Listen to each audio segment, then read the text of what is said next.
তুমি জানো, জীবন মাঝে মাঝে তোমাকে এমনভাবে ভেঙে দেয় যেন তুমি আর জোড়া লাগাতে না পারো, কিন্তু ঠিক সেই ভাঙন থেকেই শুরু হয় আসল শক্তি।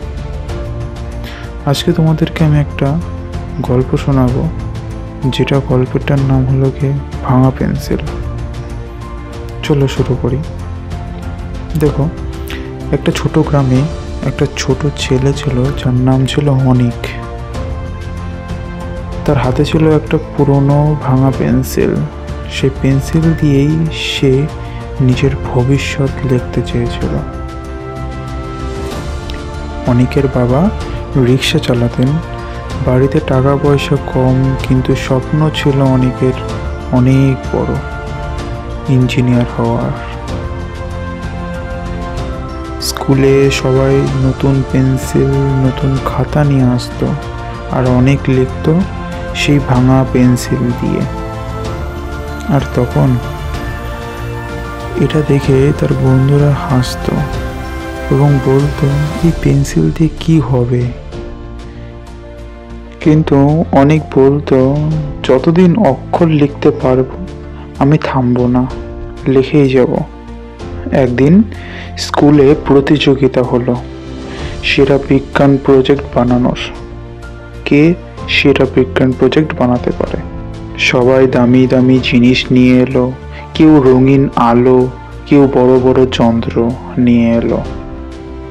আর অনেক বানালো একটা ছোট মোটর, পুরনো তার, বোতলের ঢাকনা আর সেই ভাঙা পেন্সিল দিয়ে। সবাই হাসলো, কিন্তু কিন্তু যখন মোটরটা ঘুরে উঠলো, পুরো ক্লাস চুপ। তখন শিক্ষক সামনে এগিয়ে আসলো, এগিয়ে এসে বলল, অনিক, তুই প্রমাণ করেছিস ভাঙা জিনিস দিয়েও স্বপ্ন করা যায়। তারপরে এইভাবেই কিছুদিন কেটে গেল। তারপরে আস্তে আস্তে সে বড় হলো এবং কয়েক বছর পরে সেই অনিক ইঞ্জিনিয়ারিং কলেজ থেকে পাশ করলো। আজ সেই অনিক একটা বড় কোম্পানিতে কাজ করে।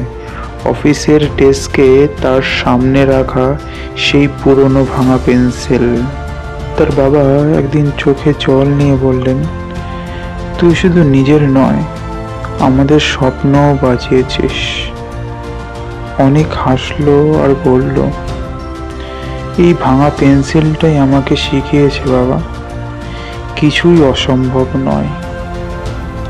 এই গল্প থেকে আমরা যে জিনিসটা শিখতে পারলাম সেটা হলো কি, মনে রেখো, তোমার অবস্থা নয়, তোমার মানসিকতাই তোমার ভবিষ্যৎ ঠিক করে।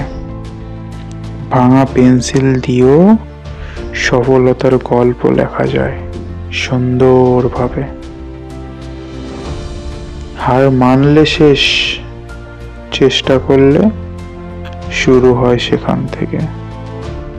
ভাঙা পেন্সিল দিয়ে শুরু হলেও তার গল্পটা শেষ হয় সোনালী অক্ষরে। সবাই ভালো থাকবে, সুস্থ থাকবে। জয় হিন্দ, বন্দে মাতরম।